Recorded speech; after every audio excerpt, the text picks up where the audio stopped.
Number आपका 11 है और ये पार्ट 2 वीडियो होगा।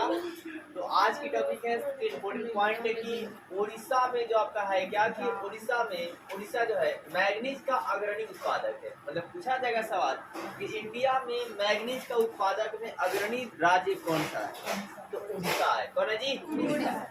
इसके अलावा मैग्नीज उत्पादन जो है और ज्यादातर कहाँ होता है, तो महाराष्ट्र में होता है। कहाँ होता है?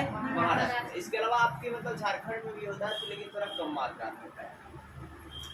फिर एल्युमिनियम का जो है उपयोग किसमें करते हैं, तो बीन निर्माण में किया जाता है। एल्युमिनियम का उपयोग जो है बीन निर्माण की वस्तु बनाने में किया जाता है, यानी कि दोबारा वस्तुओं को बनाने में किया जाता है। अब क्या कि उड़ीसा जो है बक्साइट का बड़ा उत्पादक है। उड़ीसा क्या है? बक्साइट का बड़ा उत्पादक है। उड़ीसा में आपने दो क्वेश्चन देखा कि उड़ीसा मैग्नीज का अग्रणी उत्पादक राज्य है और उड़ीसा जो है बक्साइट का बड़ा उत्पादक है। मतलब बहुत ज्यादा उत्पादन जो है बक्साइट का कौन करता है, तो उड़ीसा करता है। कभी कभी आपको बक्साइट की जगह एल्युमिनियम भी दे देगा, तो एल्युमिनियम का बड़ा उत्पादक राज्य कौन सा है, तो उड़ीसा। अब एल्युमिनियम क्यों देगा, क्योंकि एल्युमिनियम का ही अयस्क बक्साइट होता है। एल्युमिनियम का अयस्क क्या होता है जी? बक्साइट होता है।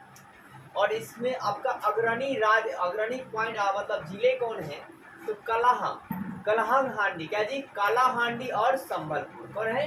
कालाहांडी और क्या जी? संबलपुर जो है आपके बक्साइट के अग्रणी उत्पादक है। क्या है? अग्रणी उत्पादक। पूछेगा बक्साइट के अग्रणी उत्पादक कौन है, तो ऑप्शन में या तो कालाहांडी देगा या तो संबलपुर देगा।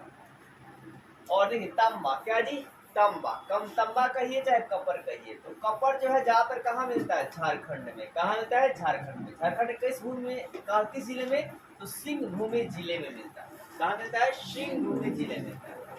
फिर इसके बाद गौण उत्पादक मतलब सबसे अग्रणी उत्पादक आगे कौन है, तो आंध्र प्रदेश है। कौन है जी? आंध्र प्रदेश।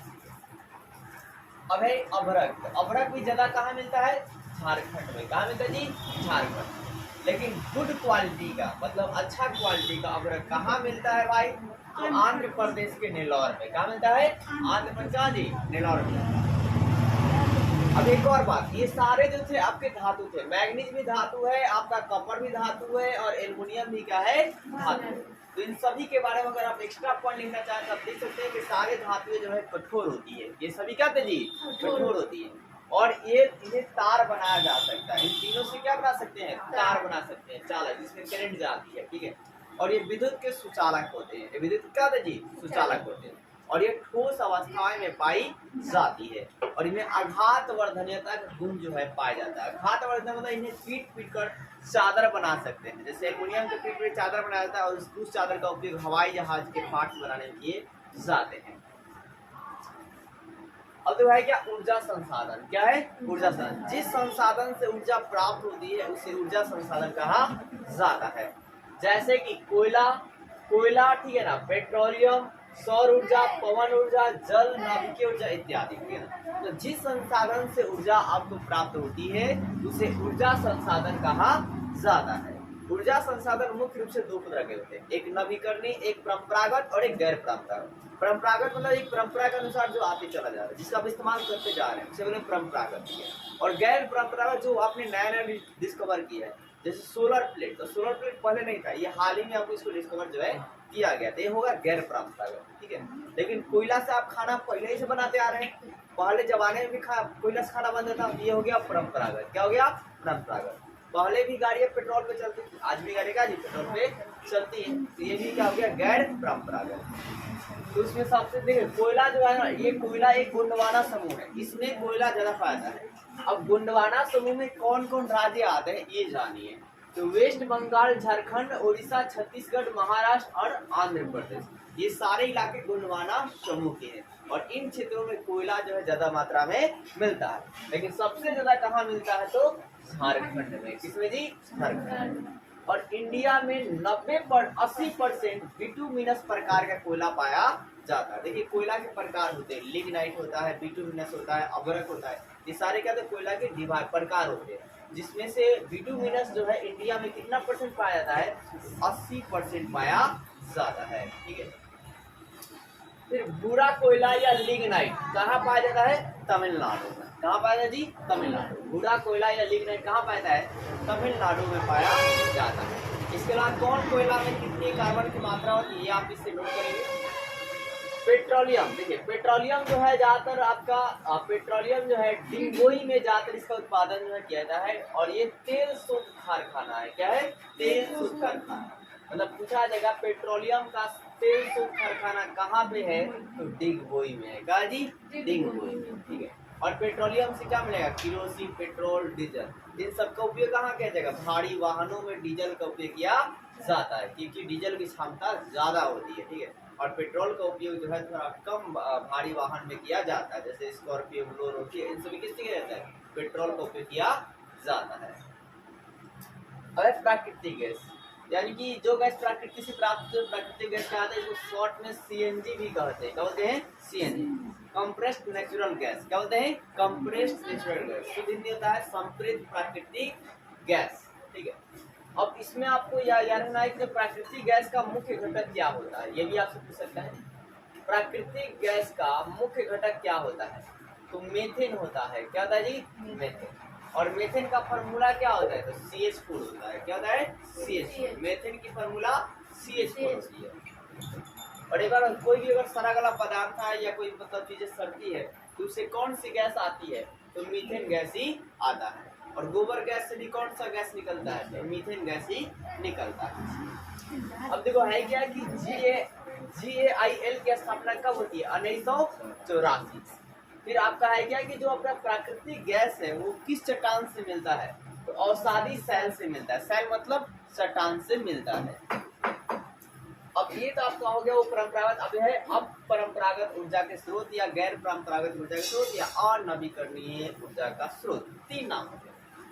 जैसे क्या है? सौर ऊर्जा, मतलब आप डायरेक्टली में बोल इसका डेफिनेशन कि वह ऊर्जा का संसाधन, वैसा ऊर्जा का संसाधन जिसे हम दोबारा प्राप्त कर सकते हैं, उसे आपका अपरंपरागत ऊर्जा का स्रोत कहा जाएगा। ठीक है। और परंपरागत मतलब जिसे आप दोबारा प्राप्त नहीं कर सकते। कोयला एक बार खत्म हो गया तो दोबारा कोयला आपको नहीं मिलेगा। मिलेगा जी? फिर भूकंप की तलाश करना, फिर भूकंप आएगा, फिर लाखों साल जमीन के नीचे दबेगा, उसके बाद फिर क्या होगा? कोयला बनेगा। अब जो है क्या? सौर ऊर्जा। क्या जी?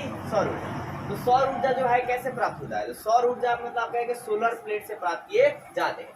सोलर प्लेट जो है आपके ये सिलिकॉन के बने होते हैं। किनके बनते हैं? सिलिकॉन के। इस प्लेट पर जब सूर्य किरण आती है तो सोलर प्लेट इसे एब्जर्व करते हैं। किरण क्या करते हैं? एब्जर्व करते हैं और फिर सौर ऊर्जा को प्रकाश विद्युत ऊर्जा में बदलते हैं। और उस विद्युत ऊर्जा से मन करता पंखा चलाइए, मन करता आप टीवी चलाइए, मन करता आप बल्ब चलाइए, या मन करता मोटर चलाइए या पानी और खींचिए। मैक्सिमम गांव देहातों में आप देखेंगे सोलर प्लेट लगे हुए हैं। क्या? तो पानी खींचने के लिए। वो क्या होता है? सूर्य किरण से क्या होता है? चार्ज होता है और चार्ज होकर इलेक्ट्रिसिटी उत्पन्न करता है और फिर मोटर जो है चलने लगता है और पानी जो है निकलने लगती है। फिर पवन ऊर्जा। तो पवन ऊर्जा है क्या? बहुत सारे देशों में आपको कहते हैं, जैसे डेनमार्क, तो डेनमार्क में है क्या कि पंखुड़ी टाइप की बनाई गई है। ठीक है। जिससे आपको टरबाइन कहते हैं। क्या बोलते हैं? टरबाइन। और जैसे हवाएं आती है तो ये घूमती है। ये क्या होती है जी? घूमती है। और जब ये घूमेगा भाई साहब तो ये इलेक्ट्रिसिटी उत्पन्न करेगा। क्या करेगा? इलेक्ट्रिसिटी उत्पन्न करेगा। और उस इलेक्ट्रिसिटी से अनेकों प्रकार के काम जो है किए जाएंगे। इसके अलावा नाभिकीय ऊर्जा। क्या जी? नाभिकीय ऊर्जा। तो नाभिकीय ऊर्जा जो है आपका है क्या कि नाभिकीय ईंधन से प्राप्त होता है। अब नाभिकीय ईंधन कौन होते हैं? तो थोरियम और यूरेनियम। क्या जी? थोरियम और क्या?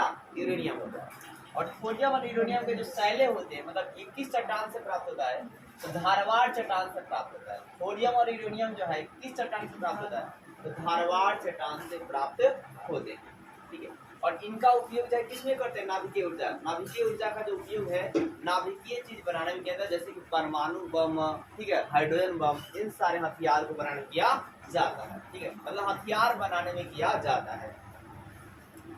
अब देखो है क्या कि परमाणु ऊर्जा आयोग की स्थापना कब हुई? 1948 में। बहुत ज्यादा इंपोर्टेंट है कि परमाणु ऊर्जा आयोग की स्थापना कब हुई? 1948 में। कॉम्पिटिटिव भी क्वेश्चन है, बहुत अच्छा भी क्वेश्चन है। फिर 93 परमाणु ऊर्जा संस्थान कब बना? 1954। और इसका नाम बदलकर 1967 में क्या रख दिया गया? भाभा परमाणु ऊर्जा संस्थान केंद्र। क्या रख दिया गया? भाभा परमाणु अनुसंधान केंद्र रख दिया गया। अब ये महत्वपूर्ण परमाणु ऊर्जा केंद्र है। जैसे कि पूछा जाए तारापुर परमाणु ऊर्जा केंद्र कहाँ है?